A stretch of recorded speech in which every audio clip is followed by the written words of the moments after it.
9 ఎలక్షన్స్లో నేను ప్రత్యక్షంగా చూసా. ఇది తిరుపతి వస్తే ఆయన వస్తుంటే రోడ్లు నిండిపోయి చివరికి ఆయన ఏరియాలో మేము లైవ్ పెట్టుకోవాలంటే ఏదైనా డాబా మీద పెట్టుకుని ఆ పైనుంచి తీసేవాడిని నేను 9లో.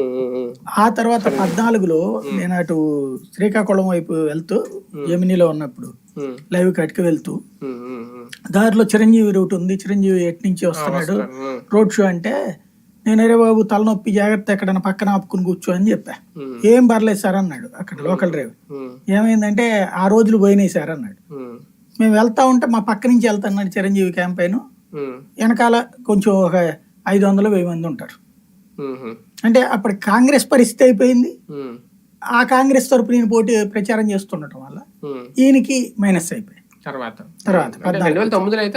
అదే చెప్పింది టైము రోజు పోయే కొద్ది ఉండేటువంటిది. ఎక్కడ ఎందుకు పవన్ కళ్యాణ్ ఇదివరకు వచ్చేటప్పుడు ఎంత ఎగబడి ఉండేవాళ్ళు, ఇప్పుడు నేను పిఠాపురం తిరిగినప్పుడు చూడండి ఆ స్థాయిలో ఉన్నారా పిఠాపురానికి. కాబట్టి వాళ్ళకి అది రోజు పోయే కొద్ది మార్పు ఉంటుంది. ఇంకొకటి ఏంటంటే అది పరదాలు ఇవన్నీ సరదాగా మాట్లాడుకునే మాట బాగుంటది, కానీ ఇదివరకటి రోజుల్లో ఏంటంటే టీవీలు లేనప్పుడు మనం ఒకటి మాట్లాడితే అన్ని ఏరియాలకు వెళ్ళి అక్కడ మాట్లాడాలా, జనాలందరినీ అక్కడ పోగేసుకురావాలి. ఇవాళ టీవీలు సోషల్ మీడియాలు వచ్చాక అసలు ఎవరికి రీచ్ కావట్లేదు.